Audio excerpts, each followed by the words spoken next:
আসসালামু আলাইকুম রহমতুল্লাহ। প্রিয় চাকরি প্রত্যাশী ভাই বোন, আশা করি সবাই অনেক ভালো আছেন, সুস্থ আছেন। তো আল্লাহর রহমতে আমিও অনেক ভালো আছি।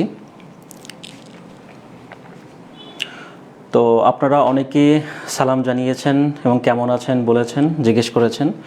ওয়ালাইকুম আসসালাম, আল্লাহর রহমতে অনেক ভালো আছি। তো আপনারা জানেন যে আমাদের 75 দিনের যে ফ্রি কোর্সটা চালু রয়েছে সেটা কিন্তু আমাদের মূলত চলমান। তো সেটারই ধারাবাহিকতা হিসেবে আজকে আমি বাংলা ক্লাসে মূলত আপনাদের সামনে উপস্থিতি হয়েছি এবং বাংলা ক্লাসের আমি আজকে আপনাদের ৫ম দিন অর্থাৎ ৫ নম্বর ক্লাসে আজকে আমরা ৫ নম্বর ক্লাসে একটু দেখব যে আসলে ৫ নম্বর ক্লাসে আমাদের যে গুরুত্বপূর্ণ প্রশ্নগুলো রয়েছে সেগুলো আমরা একটু চুলচেরা বিশ্লেষণ করার চেষ্টা করব। তো আমরা ইতিমধ্যে 4টা ক্লাস নিয়েছি এবং আপনারা জানেন যে আমাদের প্রতিটা ক্লাসে 35টা করে প্রশ্ন আমরা সমাধান করি, চুলচেরা বিশ্লেষণ করি। সেটারই ধারাবাহিকতায় আজকে আমরা 141 থেকে 175তম অর্থাৎ 5ম দিন হিসেবে আমরা 141 থেকে 175তম প্রশ্ন যেটা রয়েছে সেটা আমরা সমাধান করার চেষ্টা করব। তো আশা করি আপনারা আমাদের সাথে থাকবেন শুরু থেকে শেষ পর্যন্ত। এবং আরেকটা কথা বলি, না বলে পারছি না, বিশেষ করে আপনারা যারা নতুন আমাদের সাথে যুক্ত হয়েছেন, স্পেশালি যারা আমাদের ইংলিশ মজা জব যে পেজটা রয়েছে, পাশাপাশি আমাদের ইএম জব নামে যে ইউটিউব চ্যানেল রয়েছে, তো সেখানে আপনারা প্রতিনিয়তই নতুন নতুন যুক্ত হচ্ছেন, অ্যাড হচ্ছেন। এটা আমাদের জন্য অনেক পজিটিভ একটা বিষয়। পাশাপাশি আপনাদের জন্যও অনেক পজিটিভ বিষয় বলবো এই কারণে যে আমাদের যে পার্সোনাল ফেসবুক গ্রুপ রয়েছে, হ্যাঁ, প্রাইভেট গ্রুপ রয়েছে, অর্থাৎ ফেসবুক প্রাইভেট গ্রুপ যেটা রয়েছে, আপনারা সবাই সেখানে অ্যাড হয়ে নেবেন, গ্রুপে রিকোয়েস্ট পাঠাবেন, যে ক্রাইটেরিয়াগুলো রয়েছে সেগুলো ফিল আপ করবেন।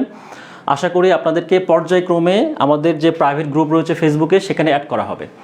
আর আপনারা যারা ইতিমধ্যে হয়তো বা আজকে বা রিসেন্ট আপনারা যারা গ্রুপে অ্যাড হয়েছেন বা পেজে অ্যাড হয়েছেন, তাদের জন্য একটা কথা থাকবে ছোট্ট করে, সেটা হচ্ছে আমাদের যে পূর্বের ক্লাসগুলো রয়েছে সেই ক্লাসগুলো কিন্তু আমাদের যে প্রাইভেট গ্রুপ রয়েছে সেই গ্রুপে কিন্তু আমরা সুন্দরভাবে সিকোয়েন্স অনুযায়ী সাজিয়ে দিয়েছি।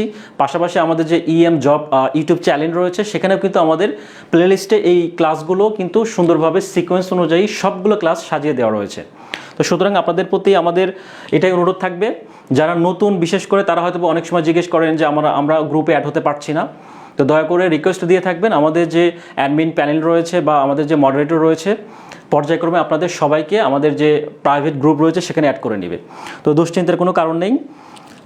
শুধু এইটুকু বলবো, আপনারা আমাদের সাথে থাকবেন, ইনশাল্লাহ আশা করি আপনাদের জন্য বেস্ট একটা প্রস্তুতি আমরা সামনে নিয়ে হাজির হয়েছি। ওকে, তো আমরা শুরুতে একটু দেখব যে আমাদের ফার্স্ট প্রশ্নটা কি। আচ্ছা, একটু খেয়াল করুন, আমরা দেখব যে আমাদের ফার্স্ট যে প্রশ্নটা রয়েছে সেটা হচ্ছে বাংলা সাহিত্যের পঠন পাঠনের সুবিধার জন্য বাংলা সাহিত্যের ইতিহাসকে 3টি যুগে ভাগ করা হয়েছে। সেটা আমরা সবাই জানি মোটামুটি, বাট বাংলা সাহিত্যের প্রাচীন যুগটা আসলে কি? এটা কি 34 বিসিএস পরীক্ষাতে আসছিল, প্রিলিমিনারি পরীক্ষাতে। তো আচ্ছা, অনেকে বলছেন হোয়াটসঅ্যাপ গ্রুপে নাম্বার দিতে পারছেন। আমাদের যে গ্রুপ রয়েছে, প্রাইভেট যে গ্রুপটা রয়েছে, সেখানে যে ক্রাইটেরিয়াগুলো দেওয়া রয়েছে সেই নাম্বারগুলো আপনারা সুন্দরভাবে সিকোয়েন্স অনুযায়ী ফিল আপ করবেন, আশা করি আপনারা অ্যাড হয়ে যাবেন। ওকে, নো প্রবলেম। তো খেয়াল করুন, তো বাংলা সাহিত্যের পঠন পাঠনের সুবিধার জন্য বাংলা সাহিত্যকে আমরা 3 ভাগে ভাগ করেছি। আমরা জানি যে 1 নম্বর হচ্ছে আমরা জানি কি প্রাচীন যুগ, হ্যাঁ, প্রাচীন যুগ, মধ্যযুগ এবং হচ্ছে কি জানি প্রাচীন যুগ, মধ্যযুগ এবং হচ্ছে আধুনিক যুগ।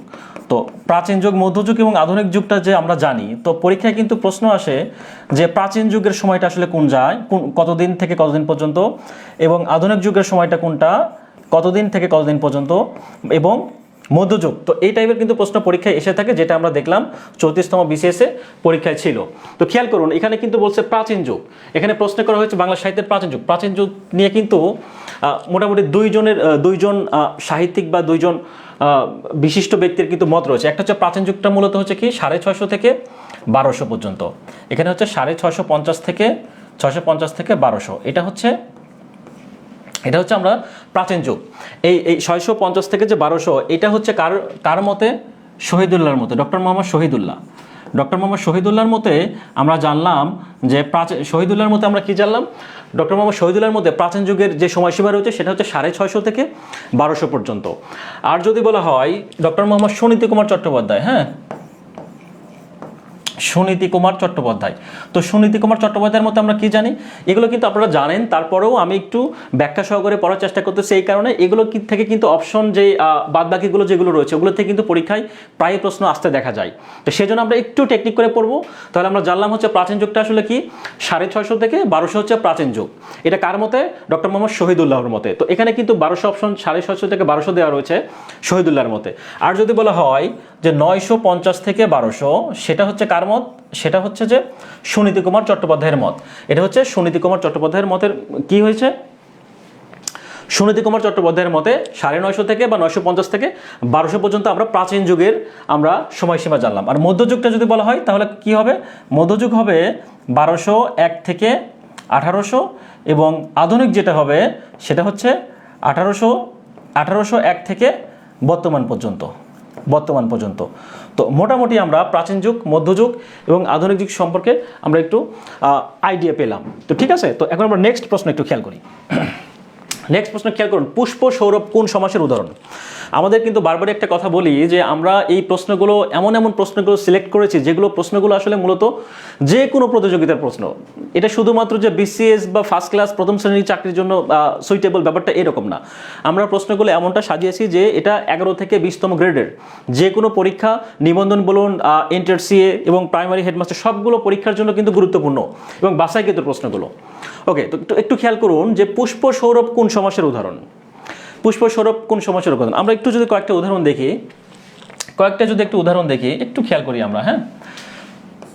যদি বলা হয় পুষ্পের সৌরভ, হ্যাঁ, পুষ্প সৌরভকে যদি আমরা ভাঙাই,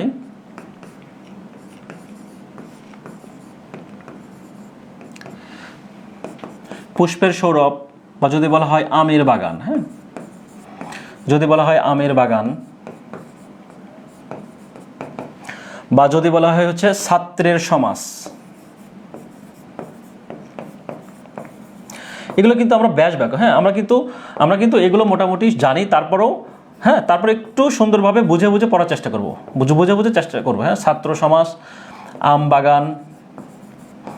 তো একটু খেয়াল করে প্রশ্নে কি বলা হয়েছে? প্রশ্নে বলা হয়েছে কি পুষ্পের সৌরভ, হ্যাঁ, পুষ্পের সৌরভ। তাহলে পুষ্পের সৌরভ এটাকে আমরা যদি ভাঙাই, প্রশ্ন আসছে পুষ্প সৌরভ। তো পুষ্প সৌরভকে আমরা একটু ভাঙালাম। খেয়াল করুন, পুষ্পের সৌরভ আমরা কি পেয়েছি? পুষ্পের সৌরভ। আম বাগানকে যদি ভাঙাই তাহলে আমরা কি পাবো? ব্যাস বাক্যে পাবো হচ্ছে আমের বাগান। তারপর কি? ছাত্রের সমাজ ইকুয়াল টু ছাত্র সমাজ। একটু খেয়াল করি আমরা, খেয়াল করে দেখবেন যে সবগুলো কিন্তু একটা বিভক্তি যুক্ত হয়েছে। কি বিভক্তি? ষষ্ঠী বিভক্তি। আমরা কিন্তু জানি যে বিভক্তি টোটালি 6 প্রকার এবং ষষ্ঠী বিভক্তি হচ্ছে কি? রয়ের। তাহলে আমের বাগান রয়ের, হ্যাঁ, ছাত্রের সমাজ, ছাত্র সমাজ। তাহলে ব্যাপারটা এরকম দাঁড়ালো, আমরা যেটা ভাঙালাম, অর্থাৎ পূর্বপদটা যদি পূর্বপদে আমরা যদি একটু লিখে দেই,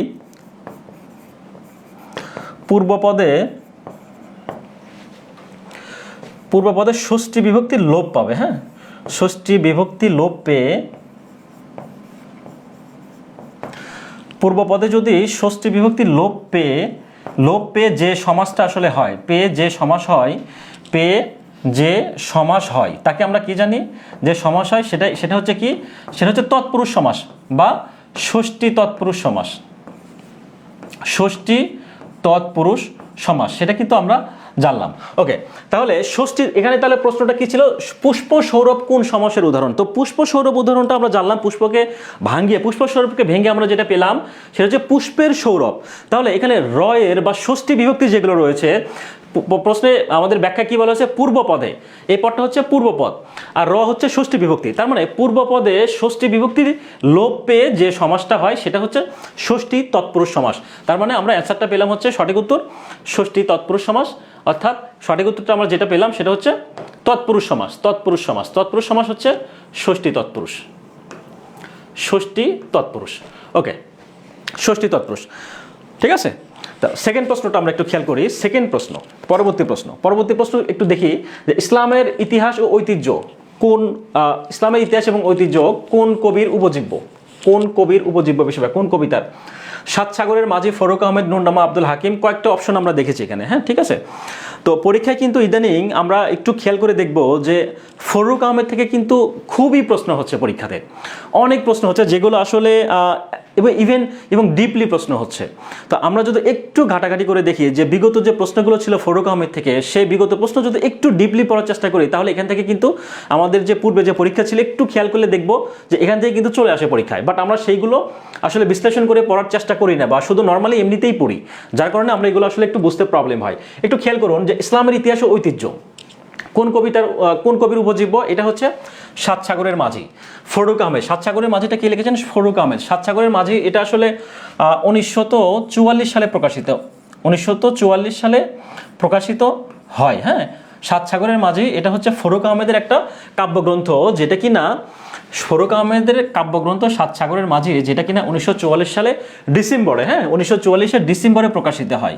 এটা কিন্তু বিসিএস এর পরীক্ষা আসছে, রিসেন্ট যে বিসিএস ছিল সেখানে কিন্তু পরীক্ষা ছিল সাত সাগরের মাঝি উপন্যাসের কাব্যগ্রন্থ, সাত সাগরের মাঝি কাব্যগ্রন্থ কত সালে প্রকাশিত হয়?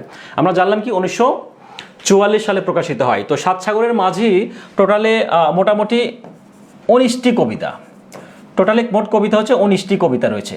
হ্যাঁ, টোটালে কবিতা রয়েছে 19টি। তো প্রথম কবিতার কথা যদি আমরা বলি সেটা হচ্ছে সিন্দবাদ। হ্যাঁ, সিন্দবাদ প্রথম কবিতার নাম আমরা কি জানলাম? সিন্দবাদ। এবং শেষের যে কবিতা অর্থাৎ 19 নম্বর যে কবিতা বা শেষ যে কবিতা, সেই কবিতার নাম হচ্ছে সাত সাগরের মাঝি।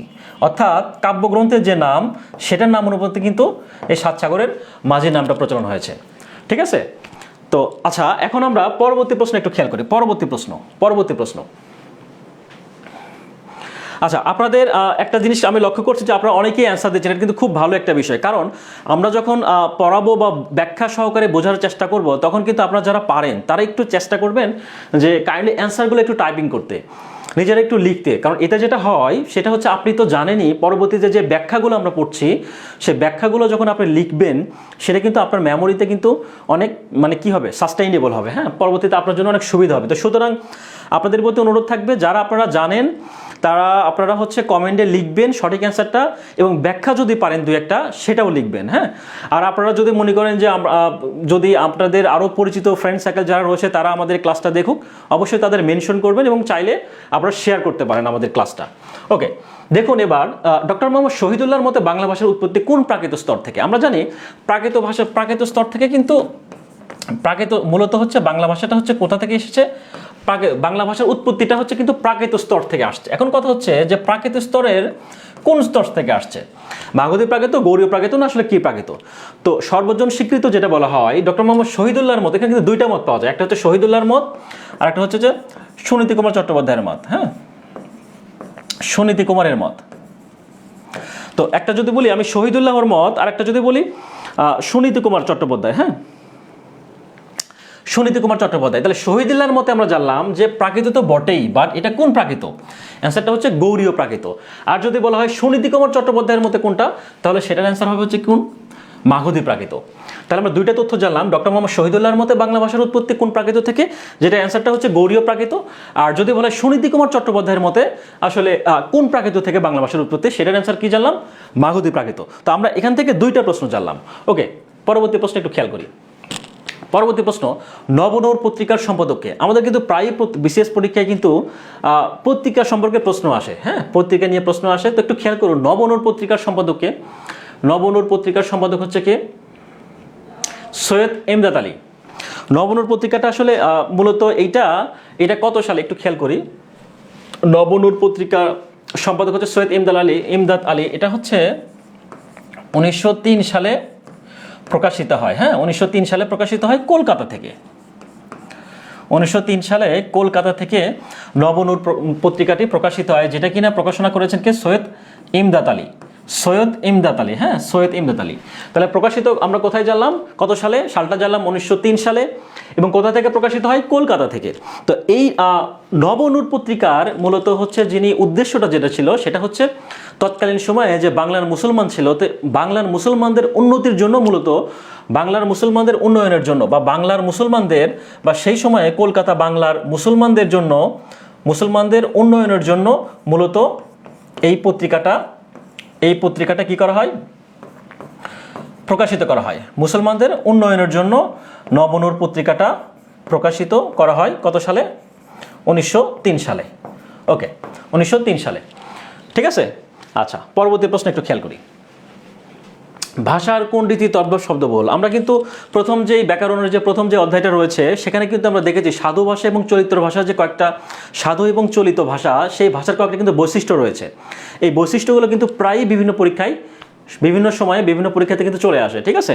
তো এই বৈশিষ্ট্যগুলো আমরা একটু মুখস্থ করার চেষ্টা করব। ওইটা মূলত এই বৈশিষ্ট্যটি কিন্তু কয়েকটা বৈশিষ্ট্যের কিন্তু একটা বৈশিষ্ট্য জাস্ট সরাসরি উঠাই দিয়েছে, ঠিক আছে।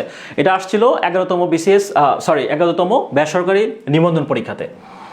ওকে, খেয়াল করুন, বাংলার কোন রীতি তদ্ভব শব্দ বল। তদ্ভবের কথা যদি বলে, তাহলে সেটার অ্যান্সার কি হবে, সেটা হচ্ছে চলিত রীতি। চলিত রীতির ক্ষেত্রে তদ্ভব শব্দবহুল বা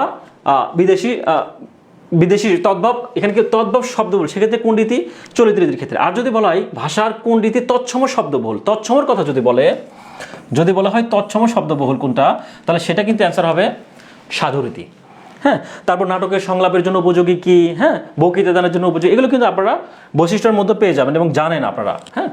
ওকে, একটু খেয়াল করুন, আজি রক্ত নিশি ভরে একই এ শুনি, ওরে মুক্তি কোলাহল বন্দি শৃঙ্খল। তো এইটা মূলত কাজী নজরুল ইসলামের, হ্যাঁ, কাজী নজরুল ইসলামের একটা বিখ্যাত কবিতা, সেটা হচ্ছে বন্দি বন্দনা, হ্যাঁ, বন্দি বন্দনা।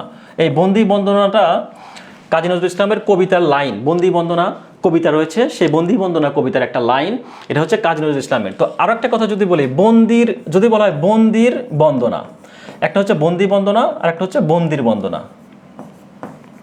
তো বন্দির বন্দনা যদি বলে, এটা কিন্তু একটা কাব্যগ্রন্থ, এটা হচ্ছে বুদ্ধদেব বসুর। যদি বলে বন্দির বন্দনা, সেটা হচ্ছে বুদ্ধদেব বসুর কিন্তু একটা কাব্যগ্রন্থ, হ্যাঁ, বুদ্ধদেব বসুর হচ্ছে কাব্যগ্রন্থের নাম হচ্ছে বন্দির বন্দনা। আর শুধু যদি বলে বন্দি বন্দনা, সেটা কিন্তু কাজী নজরুল ইসলামের একটা কবিতা, হ্যাঁ, একটা কবিতা, যেটা কিনা বিষের বাসী, হ্যাঁ, বিষের বাসী কাব্যগ্রন্থের কি একটা কবিতা, বিষের বাসী কাব্যগ্রন্থের একটা কবিতা। আচ্ছা, আপনারা অনেকেই কমেন্ট করছেন, যেটা আসলে আমার খুব ভালো লাগছে। আপনারা যেগুলো অ্যান্সার পারেন সেগুলো কিন্তু অবশ্যই কমেন্টে জানাবেন, এবং যেগুলো বুঝতে প্রবলেম হচ্ছে আপনারা সেটাও জানানোর চেষ্টা করবেন, ঠিক আছে। আমি চেষ্টা করব আপনাদের সবগুলো প্রশ্নের অ্যান্সার সঠিকভাবে দেওয়ার। যদিও আমি ক্লাসের মধ্যে থাকবো, আমি হয়তোবা আপনাদের সবগুলো প্রশ্নের অ্যান্সার বা আমি কমেন্ট পড়তে পারবো না, বাট পরবর্তীতে গিয়ে কিন্তু আমি সবগুলো, আপনাদের যত কমেন্ট আছে সবগুলো কিন্তু আমি ক্লাস শেষে আমি সবগুলো দেখবো, পড়বো, এবং আমি চেষ্টা করব আপনাদের যদি কোনো প্রশ্ন থাকে সেগুলোর যথাযথ অ্যান্সার দেওয়ার। ওকে, একটু খেয়াল করি, বন্দি বন্দনা কবিতা যেটা রয়েছে, আমরা জানলাম বিষের বাসী কিন্তু এইটা 1924 সালে 1 অক্টোবর, হ্যাঁ, 1924 সালে 1 আগস্টে এটা কি হয়, প্রকাশিত হয়। আমরা কিন্তু জানি যে কাজী নজরুল ইসলামের যে 5টা যে বই রয়েছে, সেগুলো কিন্তু নিষিদ্ধ ছিল কেন, সেগুলো বিভিন্ন কারণে, রাজনৈতিক কারণে 5টা বই নিষিদ্ধ ছিল। অনেক সময় পরীক্ষায় আসে যে কাজী নজরুল ইসলামের নিষিদ্ধ গ্রন্থ কোনটি, নিষিদ্ধ বই কোনটি বা গ্রন্থ কোনটি। সেটা কিন্তু একটা বই বিষের বাসী, এটা কিন্তু কাজী নজরুল ইসলামের একটা নিষিদ্ধ কাব্যগ্রন্থ, যেটা কিনা 1924 সালে 1 আগস্ট প্রকাশিত হয়েছে, বাট নিষিদ্ধ হয়েছে কবে? 1924 সালে 22 অক্টোবর। 1924 সালের 22 অক্টোবর কাজী নজরুল ইসলামের একটা বিখ্যাত কাব্যগ্রন্থ বিশের বাসী, সেটা কিনা নিষিদ্ধ হয়েছে। কেন নিষিদ্ধ হয়েছিল? এইটা মূলত কাজী নজরুল ইসলাম কি করেছিলেন, ইনি যে ব্রিটিশ বিরোধী যে বিভিন্ন ব্রিটিশদের বিরুদ্ধে তার যে লেখনী ছিল, সেটা মূলত ব্রিটিশদের বিরুদ্ধে ছিল। ব্রিটিশ বিরুদ্ধে যে বৈপ্লবিক যে কি বলবো আসলে লেখা, বা তার যে মানুষদেরকে উদ্বুদ্ধ করা, মূলত ব্রিটিশদের বিরুদ্ধে লেখা ছিল। এটাই হচ্ছে তার তার এই কাব্যগ্রন্থটা কি বাজেয়াপ্ত হওয়ার মূল কারণ ছিল। ওকে, পরবর্তী প্রশ্ন একটু খেয়াল করি। কি বলছে, তারণজাত মহাপ্রাণ ধ্বনি কোনটি? খেয়াল করুন, তারণজাত ধ্বনি কিন্তু আমরা জানি, হ্যাঁ, একটা যদি বলা হয় তারণজাত ধ্বনি কিন্তু আমরা জানি ডয়বিন্দু র, ডয়বিন্দু র, এগুলো দুইটাই হচ্ছে কি, দুইটা হচ্ছে তারণজাত ধ্বনি। এখন প্রথম যেটা রয়েছে সেটা কিন্তু অল্প প্রাণ, হ্যাঁ, এটা হচ্ছে অল্প প্রাণ, অল্প প্রাণ। আর যদি বলা হয় ঢয়বিন্দু র, এটা হচ্ছে কি, এটা হচ্ছে মহাপ্রাণ, এটা হচ্ছে মহাপ্রাণ বর্ণ বা মহাপ্রাণ ধ্বনি বা বর্ণ। আচ্ছা, মহাপ্রাণ।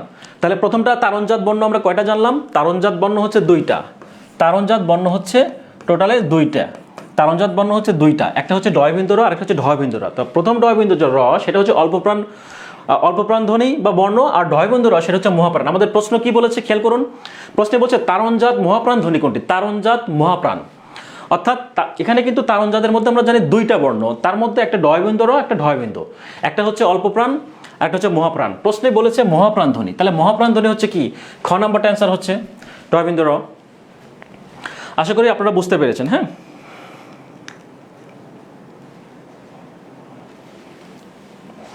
ওকে, নেক্সট প্রশ্ন একটু খেয়াল করি। মুক্তিযুদ্ধ ভিত্তিক উপন্যাস কোনটি? মুক্তিযুদ্ধ ভিত্তিক উপন্যাস যদি বলা হয় একটি কালো মেয়ের কথা, হ্যাঁ, একটি কালো মেয়ের কথা। কালো মেয়েটা কে ছিল? কালো মেয়েটা ছিল হচ্ছে নাজমা নামে একটা মেয়ে ছিল, সে মূলত কালো মেয়ে, অর্থাৎ একটি কালো মেয়ের কথা। এটা হচ্ছে তারাশঙ্কর বন্দ্যোপাধ্যায়, তারাশঙ্কর বন্দ্যোপাধ্যায়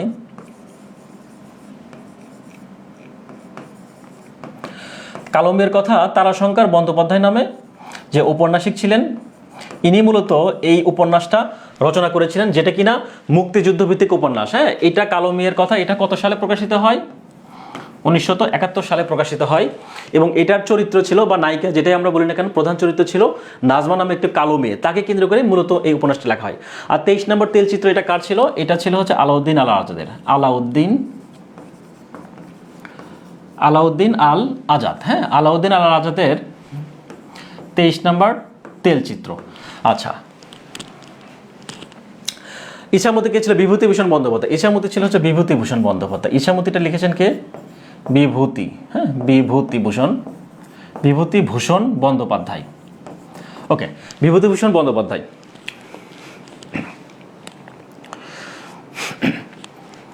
তাহলে আমরা কি জানলাম? মুক্তিযুদ্ধ ভিত্তিক উপন্যাস কোনটি? একটা হচ্ছে একটি কালো মেয়ের কথা, যেটা কিনা 1971 সালে প্রকাশিত হয়েছিল, তারাশঙ্কর বন্দ্যোপাধ্যায়।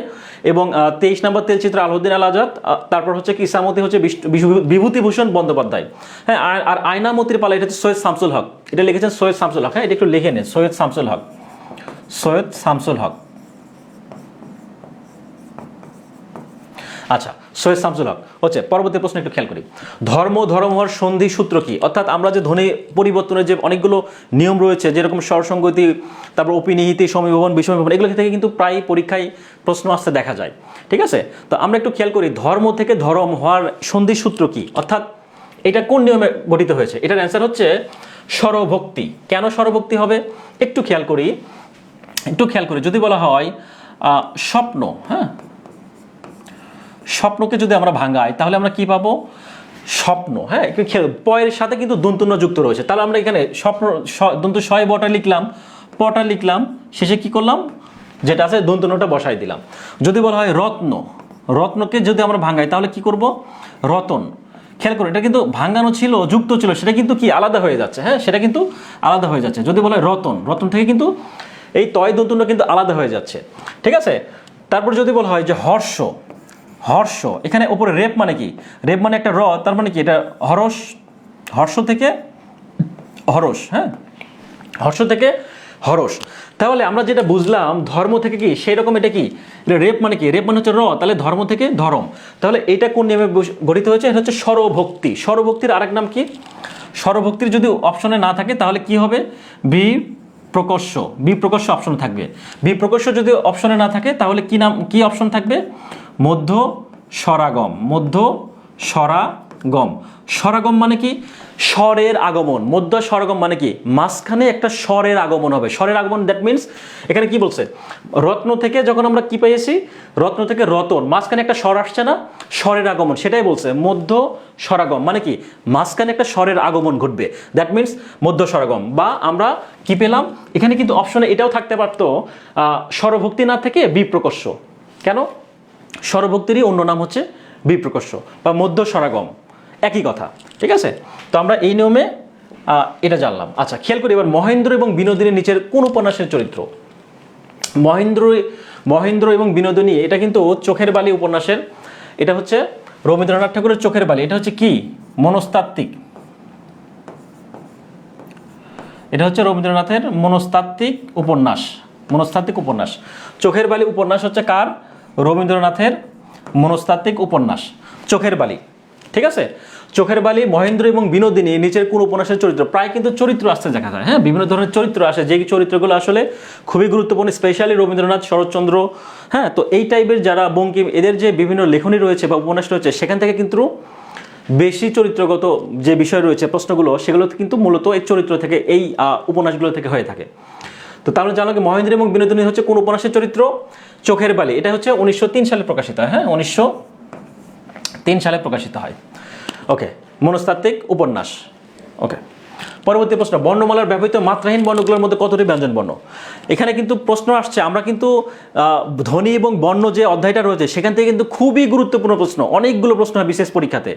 এখান থেকে খুবই গুরুত্বপূর্ণ অধ্যায়, এবং সমাস বলি আর ধ্বনি এবং বা বর্ণ বলি, এই দুইটা কিন্তু একই ক্যাটাগরির প্রশ্ন এবং খুবই গুরুত্বপূর্ণ। এবং কিছু কিছু প্রশ্ন হয় এরকম, আমরা জানি, এবার যেরকম প্রাইমারিতে প্রশ্ন ছিল একটা, আপনারা জানেন যে অর্ধমাত্রা বর্ণ কতগুলো, এটা কিন্তু আমরা জানি 8টি, পূর্ণমাত্রা বর্ণ কতগুলা, তারপর মাত্রাহীন বর্ণ কতগুলা, তো সেটারই কিন্তু একটু ডিপলি প্রশ্ন করেছে। একটু খেয়াল করুন, এখানে বলছে যে বর্ণমালায় ব্যবহৃত মাত্রাহীন বর্ণগুলোর মধ্যে ব্যঞ্জন বর্ণ কতটি?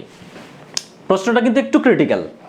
আমরা জানি যে টোটালে বর্ণ হচ্ছে 50টা, পূর্ণমাত্রা 32টা, অর্ধমাত্রা 8টা, আর মাত্রাহীন হচ্ছে 10টা। বাট প্রশ্ন করেছে এখানে, খেয়াল করুন, বর্ণমালায় ব্যবহৃত মাত্রাহীন বর্ণগুলোর মধ্যে টোটালে ব্যঞ্জন, প্রথমে আমরা জানি কি মাত্রাহীন বর্ণ কতগুলা। প্রথমে খেয়াল করুন, এখানে প্রথমে বলছে হচ্ছে মাত্রাহীন বর্ণ। তো মাত্রাহীন বর্ণ কিন্তু আমরা জানি কয়টি? 10টি। এখন প্রশ্ন করেছে মাত্রাহীন বর্ণে কতটি, এইটা না, প্রশ্ন করছে যে বর্ণমালায় ব্যবহৃত মাত্রাহীন বর্ণগুলোর মধ্যে কতটি ব্যঞ্জন বর্ণ। তাহলে 10টি যদি হয়, তাহলে এখানে হচ্ছে 6টি হচ্ছে যে ব্যঞ্জন বর্ণ এবং 4টি হচ্ছে স্বরবর্ণ। এই টোটালে হচ্ছে 10। এই টোটালে হচ্ছে 10টি। এখন কথা হচ্ছে, এখানে প্রশ্ন ছিল এরকম, মাত্রাহীন বর্ণ কতটি? আমরা অ্যান্সার পেলাম হচ্ছে 10টি। স্বরবর্ণের ক্ষেত্রে যদি বলা হয়, এটা হচ্ছে যে স্বরবর্ণ হচ্ছে 4টি, স্বরবর্ণ হচ্ছে 4টি, আর হচ্ছে কি ব্যঞ্জন বর্ণ, আর ব্যঞ্জন বর্ণ হচ্ছে 6টি। তো পরীক্ষায় কিন্তু আমরা জানি স্বরবর্ণ হচ্ছে টোটালে কয়টা? 11টা। ব্যঞ্জন বর্ণ হচ্ছে টোটালে কয়টা? 39টা। তাহলে এই যেহেতু স্বরবর্ণ কম, তাহলে স্বরবর্ণ ছোট হবে, 6টি, 4টি, আর হচ্ছে ব্যঞ্জন বর্ণ 6টি। এখন 4টি কি কি রয়েছে? স্বরবর্ণের কথা যদি বলি, 4টি রয়েছে এ, ওই, ও, ও। এই 4টি হচ্ছে স্বরবর্ণের মাত্রাহীন বর্ণ। আর যদি বলা হয় 6টি যে ব্যঞ্জন বর্ণ যে 6টি রয়েছে, সেটা হচ্ছে ও, ইও, খণ্ডত্ব, অনুস্বর, বিসর্গ এবং চন্দ্রবিন্দু। এই ছয়টাকে আমরা কি বলবো? ব্যঞ্জন বর্ণ, মাত্রাহীন ব্যঞ্জন বর্ণ। তার মানে আমরা মাত্রাহীন বর্ণ পাইলাম টোটালে 10টা, ব্যঞ্জন বর্ণের মধ্যে পেলাম হচ্ছে 6টা, স্বরবর্ণের মধ্যে পেলাম 4টি।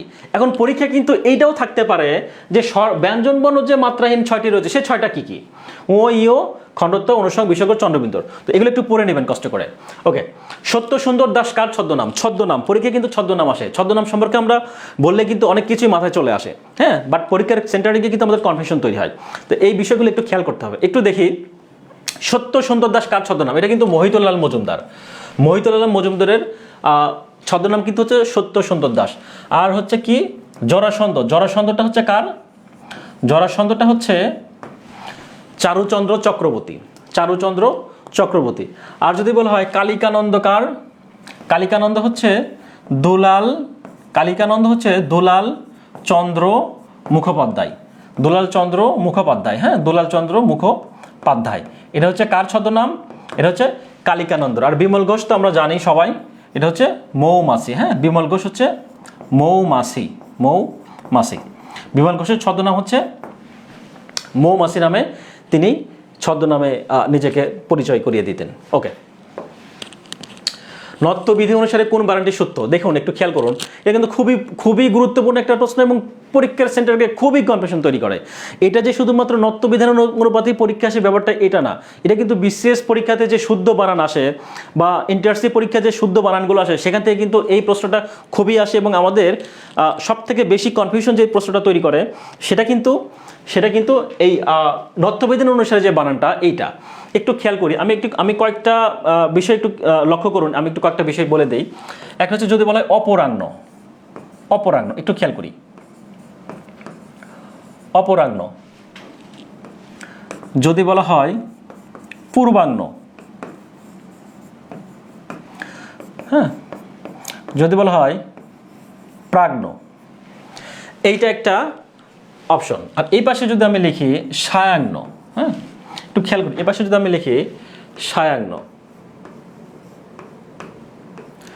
যদি লিখি হচ্ছে মধ্যাহ্ন, হ্যাঁ মধ্যাহ্ন। আচ্ছা, এখন আপনাদের কাছে আমার একটা প্রশ্ন, সেটা হচ্ছে একটু প্রশ্ন, যারা পারবেন কাইন্ডলি অ্যান্সার দিবেন। সেটা হচ্ছে যে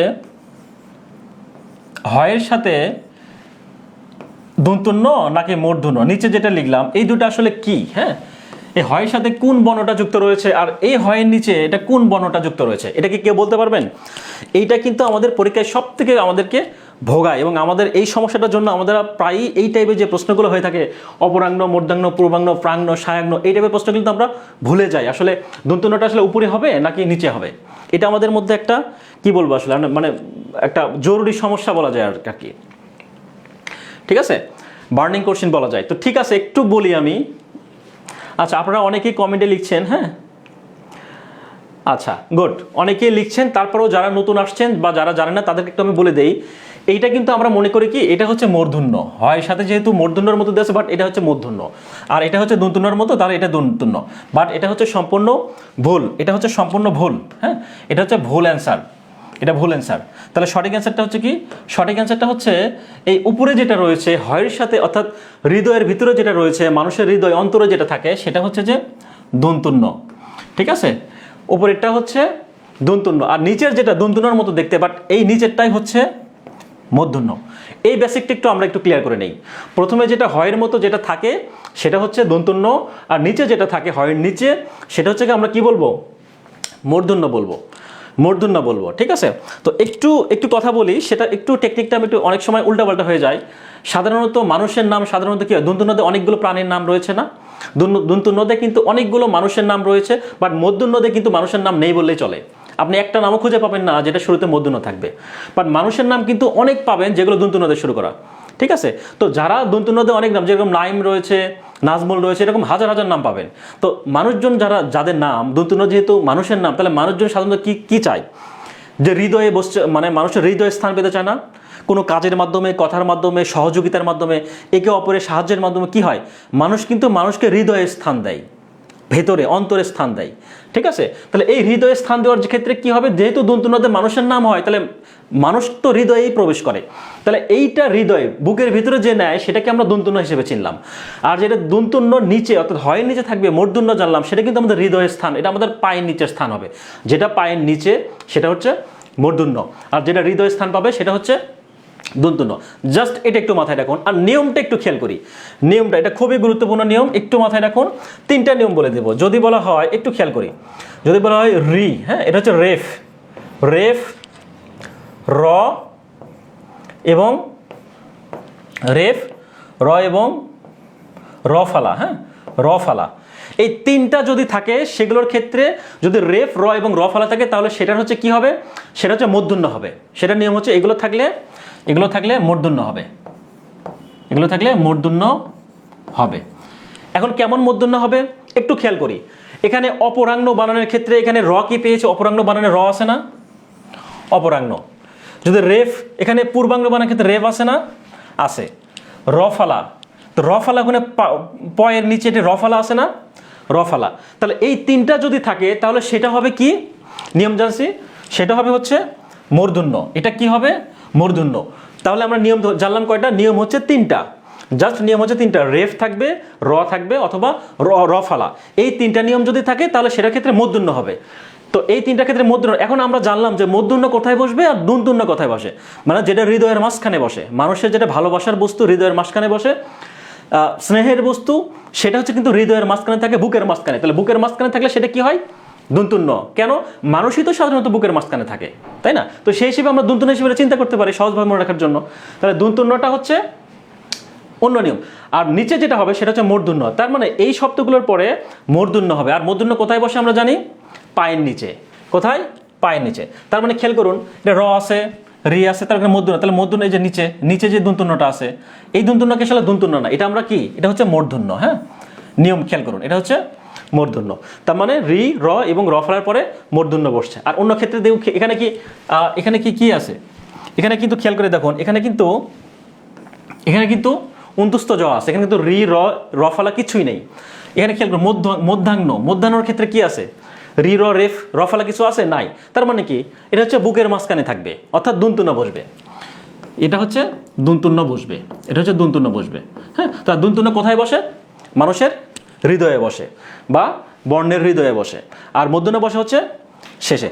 আচ্ছা, এর থেকে আর ভালো বোঝানোর আমার পক্ষে আসলে সম্ভব না। আশা করি আপনারা বুঝতে পেরেছেন। তারপরেও যদি বুঝতে প্রবলেম হয় আপনারা জানাবেন কমেন্টে, আমি চেষ্টা করব এর থেকে ভালোভাবে বোঝানোর, যাতে করে আপনারা পরিবারভাবে সঠিকভাবে বুঝতে পারেন। ওকে, নিচের কোনটি ব্যঙ্গ রচনা, একটু খেয়াল করি পরবর্তী প্রশ্ন। এখানে বলছে যে নিচের কোনটি ব্যঙ্গ রচনা বা ব্যঙ্গাত্মক রচনা, এটা হচ্ছে কি আয়না। আয়নাটা হচ্ছে কার, আবুল মনসুর আহমেদ। কে লিখেছেন এটা, আবুল হচ্ছে মনসুর আহমেদ। আবুল মনসুর আহমেদ এটা কিন্তু 1935 সালে তার একটা ব্যঙ্গাত্মক রচনা বলা যায়। হ্যাঁ, আবুল মনসুর আহমেদ 1935 সালে তার একটা ব্যঙ্গাত্মক রচনা। ঠিক আছে। স্বপ্নম যদি বলা হয় সৈয়দ মুস্তফা আলী, স্বপ্নম কে লিখেছেন, স্বপ্নম কিন্তু লিখেছেন হচ্ছে সৈয়দ মুস্তফা আলী। সৈয়দ হচ্ছে মুস্তফা, হ্যাঁ, সৈয়দ মুস্তফা আলী লিখেছেন হচ্ছে কে স্বপ্নম। আর মৃত্যু কথা আমরা জানি কাজী নজরুল ইসলামের বিখ্যাত উপন্যাস বা 3টে উপন্যাসের একটা।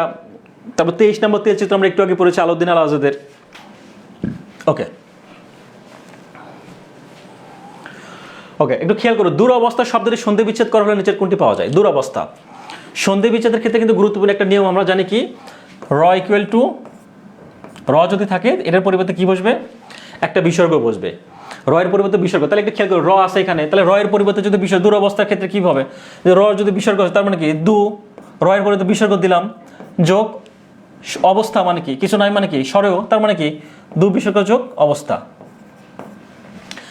হ্যাঁ, বিসর্গ যোগ অবস্থা। তো এটা কোনটা অপশনে আছে, বিসর্গ যোগ অবস্থা, এটা ঘ নাম্বারটা অ্যান্সার।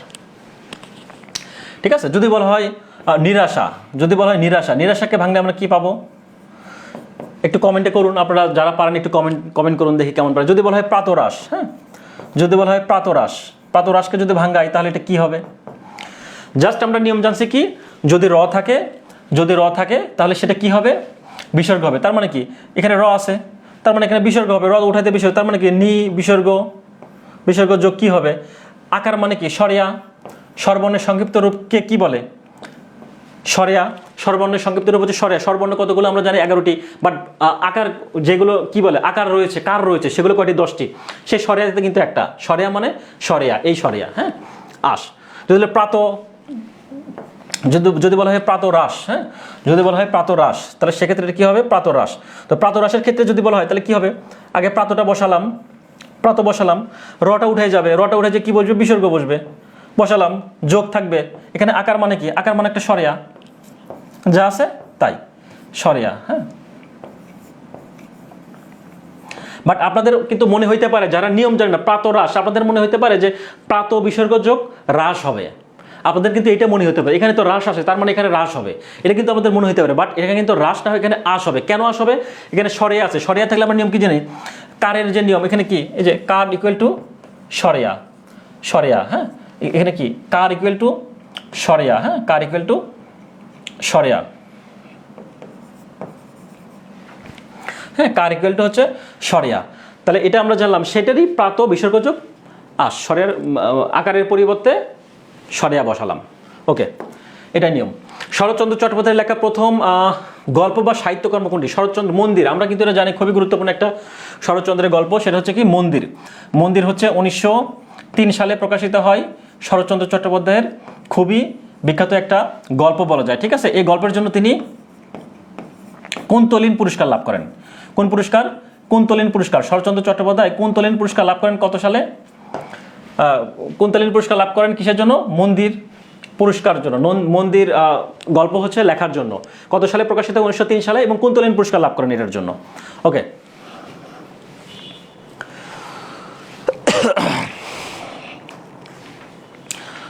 আচ্ছা, আপনারা অনেকেই কমেন্ট করছেন, খুবই ভালো জিনিস এটা।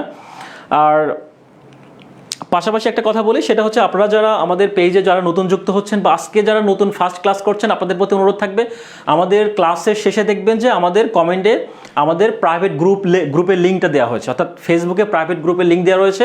আপনারা কাইন্ডলি একটু ওখানে অ্যাড হয়ে নেবেন, যাতে করে আমাদের পরবর্তী যত ক্লাস রয়েছে সিকোয়েন্স অনুযায়ী আপনারা সবগুলো ক্লাস, পিডিএফ, নোট, যেটাই আপনারা বলি না কেন, সবগুলো সেই প্রাইভেট গ্রুপে পেয়ে যাবেন।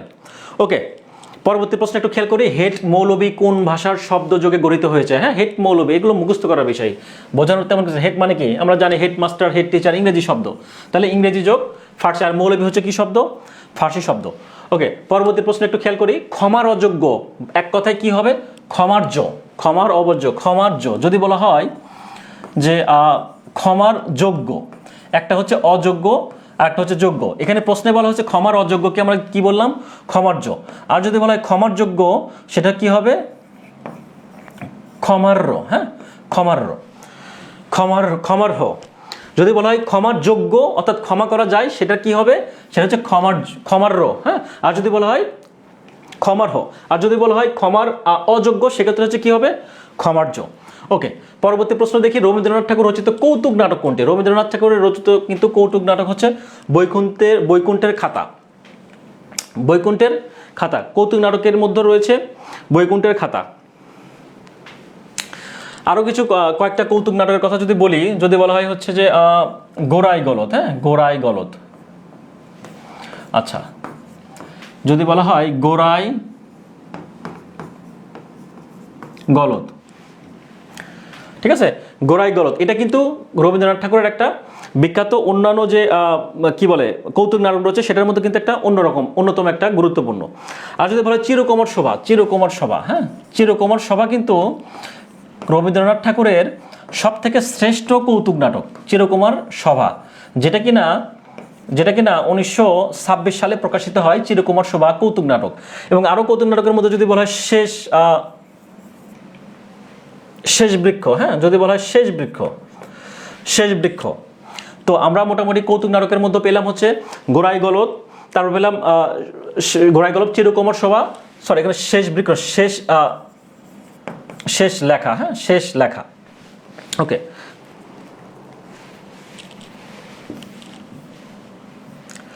আচ্ছা, তাহলে আমরা তিনটা বিষয় সম্পর্কে, কৌতুক নাটক সম্পর্কে জানলাম। একটা হচ্ছে চিরকুমার সভা, আরেকটা হচ্ছে শেষ রক্ষা, আরেকটা হচ্ছে গোড়াই গলদ। তো শেষ রক্ষা এবং গোড়াই গলদ মোটামুটি গুরুত্বপূর্ণ, বাট সব থেকে যেটা বেশি গুরুত্বপূর্ণ সেটা হচ্ছে তার শ্রেষ্ঠ কৌতুক বলা যায়, এটা হচ্ছে শ্রেষ্ঠ, হ্যাঁ, তার শ্রেষ্ঠ কৌতুক নাটক হচ্ছে চিরকুমার সভা, যেটা কিনা 1926 সালে প্রকাশিত হয়। আচ্ছা, পরবর্তী প্রশ্ন একটু খেয়াল করি যে দুটি পুরুষবাচক শব্দ রয়েছে কোনটি? দুটি, হ্যাঁ, দুটি পুরুষবাচক। এখানে যদি বলি ননদকে যদি দুটি পুরুষবাচক শব্দ ভাঙানো হয়, তাহলে একটা আসবে হচ্ছে দেবর আর একটা হচ্ছে নন্দাই। হ্যাঁ, দেবর এবং নন্দাই, এই দুটাই কিন্তু পুরুষবাচক, দেবর এবং নন্দাই। আর প্রিয়া থেকে যদি বলা হয়, সেটা কি হবে? একটা পুরুষবাচক, সেটা হচ্ছে প্রিয়। হ্যাঁ, শিষ্যা থেকে কি হবে? শিষ্য। একটা, এটা হচ্ছে কি? একটা, এটা এখানে একটা, এখানে একটি। হ্যাঁ, বাট দুটার কথা যেহেতু বলছে, তাহলে অ্যান্সার হবে এটা ননদ। ওকে, পরবর্তী প্রশ্ন একটু খেয়াল করি। মাছের মা বাগধারার অর্থ কি? মাছের মা বাগধারার অর্থ হচ্ছে নিষ্ঠুর। এগুলো আসলে মুখস্থ করার বিষয়, আপনি একটু মুখস্থ করে নেবেন। কোনটি হরপ্রসাদ শাস্ত্রের লেখা প্রবন্ধ? হ্যাঁ, হরপ্রসাদ শাস্ত্রের লেখা প্রবন্ধ হচ্ছে তৈল। এবং বাবু যদি বলা হয়, তাহলে এটা কি হবে? বঙ্কিমচন্দ্র। হ্যাঁ, বাবু যে প্রবন্ধ রয়েছে সেটা হচ্ছে কার লেখা? বঙ্কিমচন্দ্র চট্টোপাধ্যায়ের লেখা। হ্যাঁ, আর যদি বলা হয় তৈল, সেটা কি লিখেছেন? কোনটি হরপ্রসাদ শাস্ত্রীর লেখা? তৈল। আর অতি অল্প হলে এটা হচ্ছে কার? বিদ্যাসাগর, ঈশ্বরচন্দ্র বিদ্যাসাগর। এটা আমরা কিভাবে মনে রাখতে পারেন, যে একটা কথা আছে না যে অল্প বিদ্যা ভয়ঙ্করী, আমরা অনেক সময় বলি না মজা করে বা বিভিন্নভাবে বলি না যে অল্প বিদ্যা ভয়ঙ্করী, এখানে কিন্তু অল্প শব্দটা কথা আছে, তো অল্প বিদ্যা ভয়ঙ্করী সেভাবে কিন্তু আমরা মনে রাখতে পারি এই বিদ্যাসাগর, অল্পের সাথে কিন্তু অল্প বিদ্যা ভয়ঙ্করী, অল্প বিদ্যার সাথে কিন্তু বিদ্যাসাগরের একটা মিল পাওয়া যায়, তো বিদ্যাসাগর। তো আমরা এইভাবে মনে রাখতে পারি অতি অল্প কি হইল, এই প্রবন্ধটা কিন্তু ঈশ্বরচন্দ্র বিদ্যাসাগরের লেখা। ওকে, পরবর্তী আচ্ছা পরবর্তী প্রশ্ন যদি একটু আমরা খেয়াল করি, পরবর্তী প্রশ্ন একটু খেয়াল যদি করি, তাহলে আমরা দেখব যে নিচের কোন উপসর্গগুলো খাঁটি এবং খাঁটি বাংলা এবং সংস্কৃত উভয় ভাষায়। আমরা জানি কি সংস্কৃত বা তৎসম উপসর্গ কতগুলো আমরা জানি? 20টা, এবং খাঁটি বাংলা উপসর্গ কিন্তু আমরা সবাই জানি 21টা। তাহলে দুইটার সাথে মিল পাওয়া যায় এরকম হচ্ছে কি কি আছে এখানে অপশনে আছে আশু, বিন, এগুলো মুখস্থ করার বিষয়, আপনারা নিশ্চয় জানেন, তারপরেও একটু দেখে নেবেন, হ্যাঁ, যাতে করে আমাদের ভুল না হয়। বামেতর শব্দের অর্থ কি? বামে মানে আমরা মনে করি এটা বাম পাশে, কিন্তু তার অপোজিটটা হবে এটা। বামেতর মানে বাম পাশে না, বামেতর মানে হচ্ছে ডান, বামেতর মানে হচ্ছে ডান। উট পাখি কবিতাটির রচয়িতা কে? উট পাখি, উট পাখি, উট পাখি একটা কবিতা, সেই কবিতাটা লিখেছেন হচ্ছে সুধীন্দ্রনাথ দত্ত।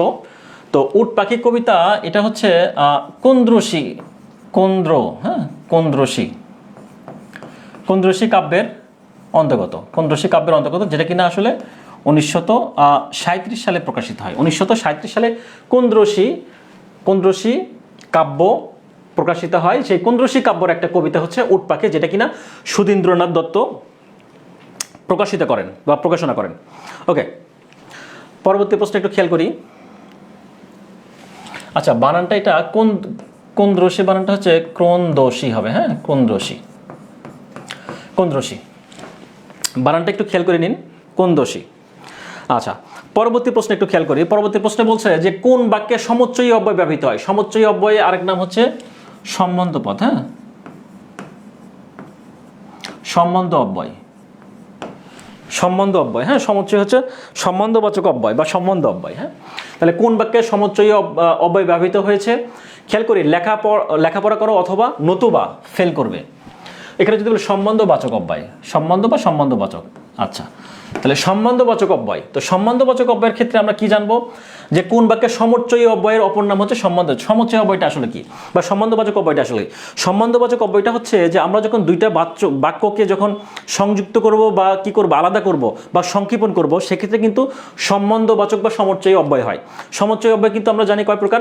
সমুচ্চয়ী অব্যয়টা কিন্তু 3 প্রকার। একটা যদি বলা হয় সংযোজক, সংযোজক, একটা হচ্ছে সংযোজক। যদি বলা হয় সংযোজকের ক্ষেত্রে যদি বলি, একটু খেয়াল করি, রহিম ও করিম, হ্যাঁ, যদি বলি রহিম ও করিম, রহিম ও করিম 2 ভাই, হ্যাঁ, রহিম ও করিম 2 ভাই, সাপোজ 2 ভাই, হ্যাঁ, তাহলে এটা কি? ওটা হচ্ছে কি রহিম ও করিম, এটা তো সংযোগ করতেছে না, এটা হচ্ছে সংযোজক। তাহলে আমরা জানলাম সমুচ্চয় অব্যয় হচ্ছে 2 প্রকার। একটা হচ্ছে বিয়োজক, বিয়োজকটা আসলে কি?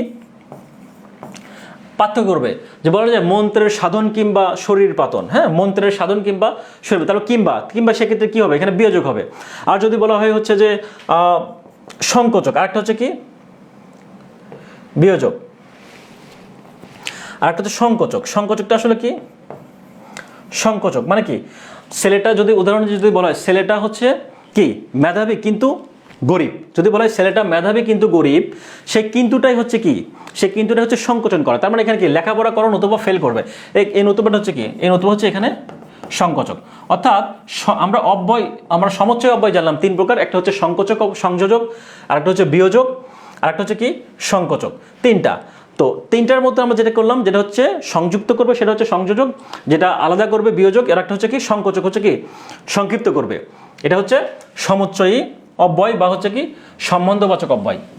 সমুচ্চয়ী অব্যয় বা হচ্ছে সম্বন্ধবাচক, হ্যাঁ,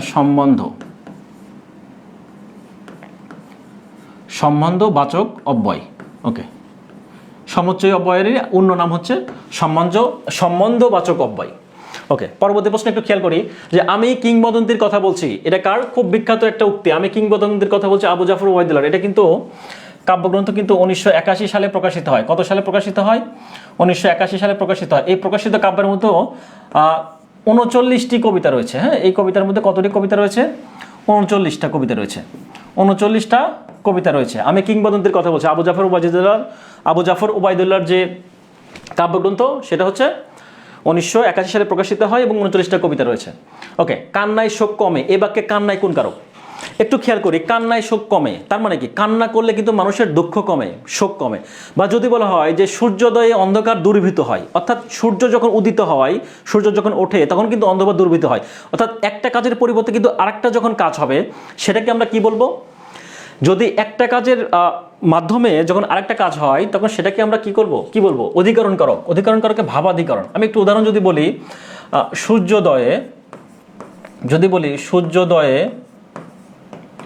সূর্যোদয়ে অন্ধকার দূরীভূত হয়। হ্যাঁ, সূর্যোদয়ে অন্ধকার দূরীভূত হয়। যদি বলা হয় সূর্যোদয়ে অন্ধকার দূরীভূত হয়, তার মানে কি? একটা কাজের সূর্য উঠলেই তো দূরীভূত হবে, না হলে তো হবে না, রাইট? কান্নায় শোক কমে বা কান্নায় শোক মন্দীভূত হয়, একই কথা। হ্যাঁ, মন্দীভূত হয় বা কান্নায় শোক কমে। তো কান্না করলে তো শোক কমবে, একটা কাজের জন্য আরেকটা কাজ হচ্ছে, মানে আরেকটার প্রভাব পড়তেছে। তো যদি বলা হয় সূর্যোদয়ে অন্ধকার দূরীভূত হয়, আর যদি বলে কান্নায় শোক মন্দীভূত হয়, এগুলো কিন্তু অধিকরণ কারক। অধিকরণ কারকের মধ্যে আমরা কিন্তু প্রকার রয়েছে, ঠিক আছে? কালাধিকরণ রয়েছে, আধারাধিকরণ রয়েছে, ভাবাধিকরণ। তো কালাধিকরণ আমরা জানি কি? কাল মানে সময়, সময়কে বোঝাবে, সেটা হচ্ছে কালাধিকরণ। আধারাধিকরণ রয়েছে, ভাবাধিকরণ। ভাবাধিকরণ মানে কি? একটা কাজের পরিবর্তে আরেকটা কাজ হবে। যেরকম সূর্য উঠলে কি হয়? সূর্যোদয়ে অন্ধকার দূরীভূত হয়। তো একটা কাজের পরিবর্তে আরেকটা, তার মানে এটা কি হবে? ভাবাধিকরণ কারক। আর আধারাধিকরণে যদি বলা হয়, আধারাধিকরণে আমরা জানি যে 3টা প্রকার রয়েছে। আমরা জানি এটা কি? ঐকদেশিক, অভিব্যাপক এবং কি বলে বৈষয়িক। তো আমরা যখন এগুলো আরো বিস্তারিত জানবো তখন আমরা পড়বো। যে এখনো জাস্ট একটু মাথায় রাখার চেষ্টা করি, অধিকরণ কারক, ভাবাধিকরণ কারক। তো এই অধিকরণ কারক এটা হচ্ছে কি কারক? অ্যান্সারটা হবে হচ্ছে ভাবাধিকরণ। ভাবাধিকরণ। তাহলে আমরা এটা অ্যান্সার পেলাম।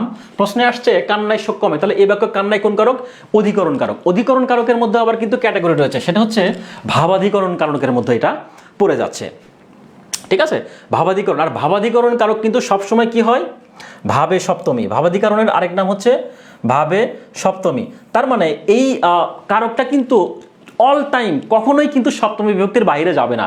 খেয়াল করে দেখুন, কান্নায় এখানে কিন্তু অন্তুস্থ রয়েছে, তার মানে কি? আমরা জানি যে, আমরা কি জানি? এ অন্তুস্থ অ তে, এগুলো কি? এগুলো কিন্তু সপ্তমী বিভক্তির উদাহরণ। তার মানে কি? এখানে পরবর্তী অপশন একটু খেয়াল করে, পরবর্তীতে যদি বলা হয় সূর্যোদয়, এখানে কি আছে? সূর্যোদয় মানে কি? এখানে একটা এ আছে। এ মানে কি? এ অন্তুস্থ অ তে, এগুলো কি? সপ্তমী বিভক্তি। তার মানে এগুলো সবই কিন্তু কি? সপ্তমী বিভক্তি। অর্থাৎ ভাবাধিকরণ মানেই হচ্ছে মাস্ট, তাকে সপ্তমী বিভক্তি হইতেই হবে।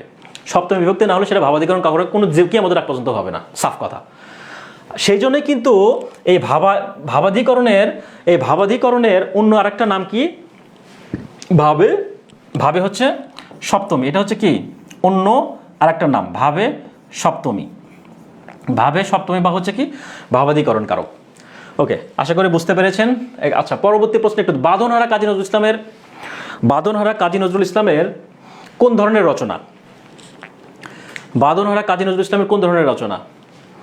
বাঁধনহারা কাজী নজরুল ইসলামের কিন্তু উপন্যাস। আমরা জানি কাজী নজরুল ইসলামের 3টা উপন্যাস রয়েছে। একটা হচ্ছে বাঁধনহারা, আরেকটা হচ্ছে কি মৃত্যু ক্ষুধা, আরেকটা হচ্ছে কি কুহেলিকা। তার মানে বাঁধনহারা, প্রশ্নে আসছে কি? বাঁধনহারা কাজী নজরুল ইসলামের কোন উপন্যাস, কোন ধরনের রচনা? এটা হচ্ছে উপন্যাস। কাজী নজরুল ইসলামের টোটালে 3টা উপন্যাস রয়েছে। নাম্বার 1 বাঁধনহারা, নাম্বার 2 মৃত্যু ক্ষুধা, নাম্বার 3 কি? কুহেলিকা। তাহলে প্রশ্ন আসছে বাঁধনহারা কাজী নজরুল ইসলামের কোন ধরনের রচনা?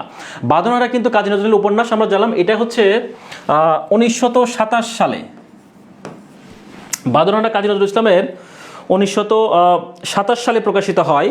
1927 সালে প্রকাশিত হয় বাঁধনহারা কাজী নজরুল ইসলামের 1927 সালে প্রকাশিত হয়। এটা হচ্ছে নুরুল হুদা হচ্ছে এই বাঁধনহারার নায়ক, উপন্যাসের নায়ক। হ্যাঁ, বাঁধনহারা উপন্যাসের নায়ক কে ছিলেন?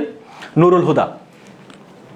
আচ্ছা, আপনারা অনেকেই কমেন্ট করছেন উপন্যাস গোট, বাট আপনারা বাঁধনহারা সম্পর্কে আর কি জানেন? আসলে বাঁধনহারা সম্পর্কে কিন্তু কয়েকটা বিষয় আমাদের লক্ষণীয়। সেটা হচ্ছে বাঁধনহারা মূলত আমরা জানলাম 1927 সালে প্রকাশিত হয়। চরিত্রের মধ্যে কি রয়েছে? নুরুল হুদা। আরও যদি কিছু তথ্য পাওয়া যায়, বাংলা সাহিত্যের যদি বলা হয় যে বাংলা সাহিত্যের প্রথম পত্র উপন্যাস কোনটি? বাংলা সাহিত্যের প্রথম পত্র উপন্যাস, এই প্রথম পত্র উপন্যাসটা কিন্তু কাজী নজরুল ইসলামের, হ্যাঁ, কাজী নজরুল ইসলামের এই কবিতাটা, এই উপন্যাসটা হচ্ছে কি বাঁধনহারা। অ্যান্সারটা কি হবে? বাঁধনহারা। তাহলে কাজী নজরুল ইসলামের বাংলা সাহিত্যের প্রথম পত্র উপন্যাসের নাম হচ্ছে বাঁধনহারা, যেটা কিনা কাজী নজরুল ইসলাম তৈরি করেছিলেন। এবং বাঁধনহারা কাব্য এই প্রথম পত্রটা রয়েছে টোটালে কতগুলো? 18টি পত্র উপন্যাস। টোটালি পত্র রয়েছিল কতটি? 18টি। এটা হচ্ছে মুসলিম ভারত পত্রিকায় প্রকাশিত হয়। মুসলিম ভারত, হ্যাঁ, মুসলিম ভারত, কাজী নজরুল ইসলাম এটা মুসলিম ভারত পত্রিকায় প্রকাশিত হয়। তাহলে আমরা কয়েকটা বিষয় জানলাম। কাজী নজরুল ইসলামের 3টা উপন্যাস রয়েছে, তার মধ্যে বাঁধনহারা, মৃত্যুকথা এবং কোহেলিকা। বাঁধনহারাটা প্রকাশিত হয় 1927 সালে, প্রধান চরিত্র নুরুল হুদা, এবং বাংলা সাহিত্যের প্রথম পত্র উপন্যাস, এবং হচ্ছে এটা মুসলিম ভারত পত্রিকায় প্রকাশিত হয়। ওকে, আপনারাও অনেক তথ্য জানেন আশা করি।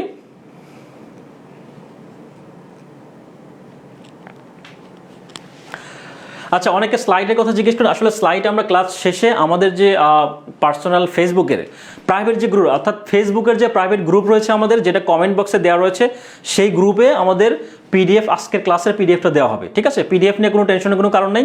আপনারা শুধু ক্লাসটা মনোযোগ সহকারে করুন, পিডিএফ যথাসময়ে পেয়ে যাবেন। ওকে, তাপ শব্দের বিপরীতার্থক শব্দ কোনটি? শৈত্য। শৈত্য মানে কি? শীত। তাপ শব্দের বিপরীত শৈত্য। যদি বলে পাদদেশ, বলা হয় কোনটি যদি চিহ্নকে? কমা।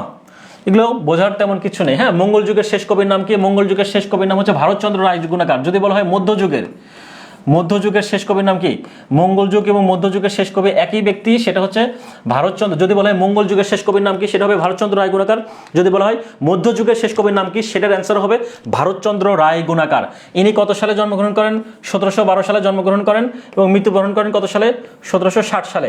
কোথায় জন্মগ্রহণ করেন? ইনি জন্মগ্রহণ করেন ভারতের পশ্চিমবঙ্গের, হ্যাঁ, ভারতের পশ্চিমবঙ্গের। তিনি জন্মগ্রহণ করেন ভারতের পশ্চিমবঙ্গের হাওড়া জেলা, হ্যাঁ, হাওড়া জেলার পান্ডুয়া গ্রাম। এটা কিন্তু অনেক সময় পরীক্ষায় আসে, হ্যাঁ, অনেক সময় পরীক্ষায় আসে, এই জন্য লিখে দিলাম আমি। ঠিক আছে, পশ্চিমবঙ্গের হাওড়া জেলার পান্ডুয়া গ্রামে ভারতচন্দ্র রায়গুণাকার জন্মগ্রহণ করেন। ইনি মধ্যযুগের শেষ কবি এবং মঙ্গল যুগের শেষ কবি, যেটাই আমরা বলি না কেন। ওকে, কোন বানানটি ভুল? এখানে বলছে কোন বানানটি অশুদ্ধ। এখানে কিন্তু পরীক্ষা আমাদের ভুল হইতে পারে অনেক সময়। শুদ্ধ বানান কোনটি? অশুদ্ধর জায়গায় শুদ্ধ দেখে ফেলে, এখানে তো সবই শুদ্ধ, প্রায় একটা বাদে। হ্যাঁ, সেটা কোনটা একটু খেয়াল করি। এখানে কর্নেল, হ্যাঁ, কর্নেল বানানটা কি আসলে? CONNEL, হ্যাঁ, কর্নেল। এটা হচ্ছে একটা বিদেশি শব্দ। হ্যাঁ, কর্নেল হচ্ছে কি শব্দ?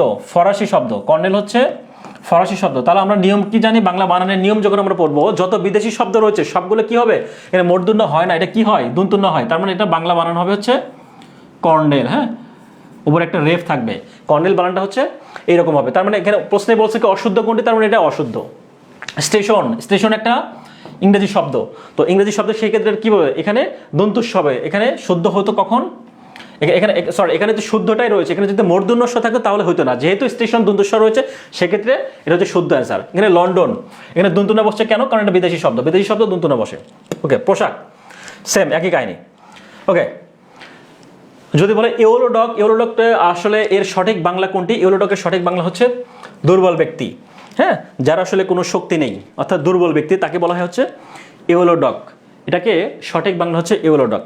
তো যাক, এই হচ্ছে অবস্থা। আশা করি আপনারা আমাদের ক্লাসটা উপকৃত হচ্ছেন, এবং আমি ধরেই নিচ্ছি যে আপনারা সবাই আমাদের ক্লাসগুলো সঠিক যত্ন সহকারে দেখছেন, ক্লাসগুলো করছেন, এবং আশা করি আমাদের যে ক্লাসগুলো রয়েছে মোটামুটি টোটালে সবগুলো মিলিয়ে যদি বলা হয় 120টার মতো ক্লাস হবে।